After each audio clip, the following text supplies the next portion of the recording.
the most strategic mission field in the world. So I'm going to tell you why we believe that, just a few reasons. The first one is, y'all, everybody in the room stand up and still pay attention to me. This is what the statistics say. The statistics say that everyone that's born and raised in church, so assume you are one of those people born and raised in church, you were in your youth group, you were on the worship team, you were in children's church, you went to all the youth camps, you went to all the, everything that your church did, you did. You were born and raised in church. Y'all got it? You're all born and raised in church? Okay? Of everyone born and raised in church, that within the first semester of your freshman year, before Christmas, that 80% of those kids will walk away from God and never return. So everyone except for the front row, sit down. Front row, turn around and face everybody else. This is the statistic. The statistic continues that before summer, so before your first full year, that 90% of those born and raised in church will walk away from God. So that's this whole side too. These are the only three up here that make it through college still living for Jesus. So we believe one of the reasons why the college campus is the most strategic mission field in the world is to protect the investment of the church. Y'all say, protect the investment of the church. Protect the investment of the church. Because this isn't how the statistics should be. It should be reversed at worst. So we're here to protect all of the time and the money and the energy that your home churches poured into you growing up. If you were one of the people that grew up in church like that. Okay. So the first is protect the investment of the church. The second is we're here to reach the unchurched majority of the people that are unchurched. What they're not going to do is just wake up on a Sunday morning, I think I'm going to go to church today, and just mosey on in. And now we think that, like in church, we're like, and when the non-saved people come, like they're going to come in, and this is how it's going to, and then we're going to do this big altar call, and they're going to come to the front, and they're going to get radically saved. But people don't just wake up and go to church when they've never, ever done that. And if they're invited by someone, that's a little different. But we are on campus reaching the unchurched majority, people that would never darken the door of a church. Does that make sense? So we've got protect the investment of the church and reaching the unchurched majority. Y'all say unchurched majority. Unchurched majority. Okay. The third thing is we do missions in reverse. So you've heard us talk a lot about reaching out to international students. At Ole Miss, there are over 91 countries represented at Ole Miss alone. So we talk about going on missions trips all over the world, but God is literally gathering the nations right over there at Ole Miss. And if we can make friends with and influence people for the kingdom of God, that someone can come here not knowing God, and they actually get saved, like that has happened every year. There's international students that get saved within core groups. And then when they go home, they don't have to raise a ton of money. They don't have to have special visas. They don't have to learn a new language. They don't have to go through culture shock. They just have met Jesus and they take Jesus with them. And they are able to carry Jesus to places maybe we wouldn't even be allowed to go. Does that make sense? So that's called missions in reverse. Y'all say missions in reverse? Missions in reverse. And the last reason, which is kind of cool, is it's the future leaders of the world are sitting right here in this room.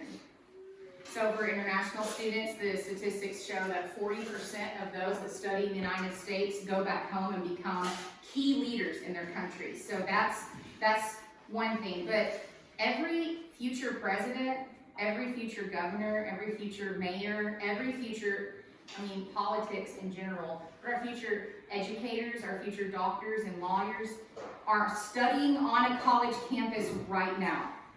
Do y'all feel the weight of that? Like you see what's going on in the news, and you are in the institution that all of the future leaders of the world come from the college campus.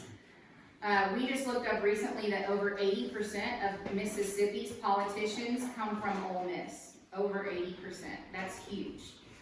So you could, right now, you could be reaching out to the future leaders of this state, for sure, and our country and the world. So we're reaching the future leaders. Y'all say future leaders. Future leaders. All right, so I just wanted to share first with you guys. Mack's up next. C in the queue. C on deck. There he is. All right, Mack's up next. Y'all give it up for Mack. So I just wanted to share a little bit of our philosophy of ministry. In Ephesians 4, it says that Christ gave the church apostles, prophets, evangelists, teachers, and our pastors and teachers for the equipping of the saints so that they can do the work of the ministry. So it's like my job, Courtney's job, the staff's job, as leaders of the ministry is to equip you guys, equip the people of the ministry to do the work of the ministry. And we just spent a whole month on missions, and the work of the ministry is the Great Commission, which is making disciples. So our job is to equip you guys to make disciples. So that's kind of our philosophy of ministry. We're all about empowerment. We don't want it to be the Mack and Courtney show. We want to empower you guys to go out and reach your peers. Because we realize that the ministry will only grow as far as we can minister to people unless we give ministry away. So that's what we're all about doing, is giving it away. So I've got a little illustration to share with you. And who's the best public speaker? In the room. Courtney. Where's Courtney at? Yeah, Not Courtney. Landon. Landon, come on up. Come on down. All right, who is terrified of even talking in front of people? Right. Okay. It's just personal. Okay. Give us that ambassador smile, man. Yes. Okay, I just need one more volunteer. Kate Franklin. Kate Franklin. Cake in, yes, perfect.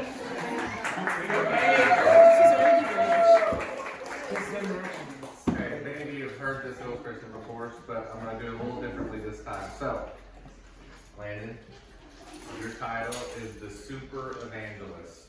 You are amazing at preaching, and everywhere you go, you got your calendar booked. Every day of the year, you preach to a lot of people, and 100 people come to Christ every single day. So, I didn't tell you you had to be good at math for this too. So, after 1 year, how many people have came to Christ?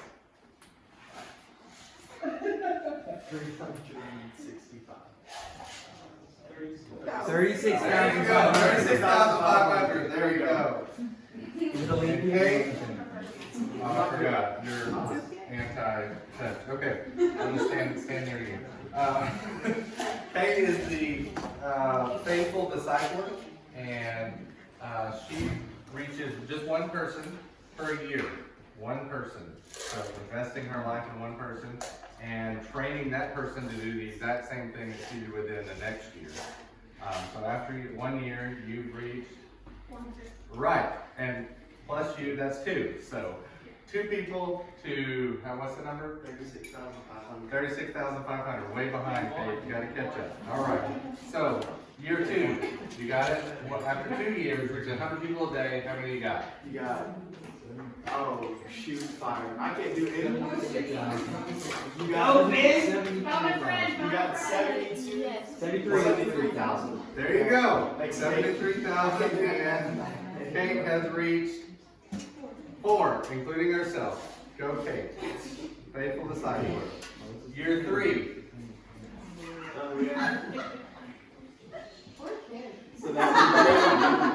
So that would be, Do it, Ben. 109,500. Thanks, Kate. Come on, man. 109,500, and Kate has reached 8. It's okay. You were just foreshadowing. Year 4? Oh, come on. Come on, Ben. We got 146. where are we at? 146,000. We got the There you go. And you've reached, there you go. And year 5? How much you got? 172.50. Thanks, man. Close. 182.50. Yeah, 182,532. Okay, now it's gonna get even tougher. We're gonna skip ahead 10 years. Year 10. 36. I got 365,000. There you go. I got big brain time. That's all y'all need to see.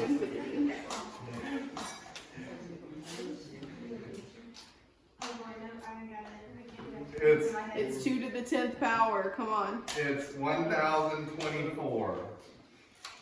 After 10 years, just reaching one person per year, training them to do what you did with them the next year, you've reached 1,024 people. Now we're gonna skip ahead to 20 years. You got, so that's carry the 2. He's learning. Come on, Ben. I'm an engineering major, so this is really hard. Just double your number. Double your second year. Oh, yeah, shoot. Second year. So 365,000 times 2.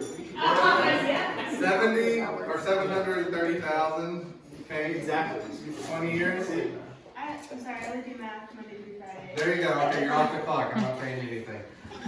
It's 1,048,576. Salami. So Kate Mack, Spin over 20 years. So that's kind of our vision for what we do with core groups. Is it's not about how many people me and Courtney can reach just by preaching on Wednesday nights, but how many people you guys can reach over the long period of time. And we're not just equipping you with something that you can do just while you're in college. We say we're not just equipping you for 4 years, but for 40. This is something that the rest of your life, you can go into your job, into whatever church you end up, wherever you end up, and start a small group and start this process that we just talked about. And over the long haul, you're going to surpass somebody that's reaching 100 people a day. So, the GOAT, Stuart Woods, is going to come and share.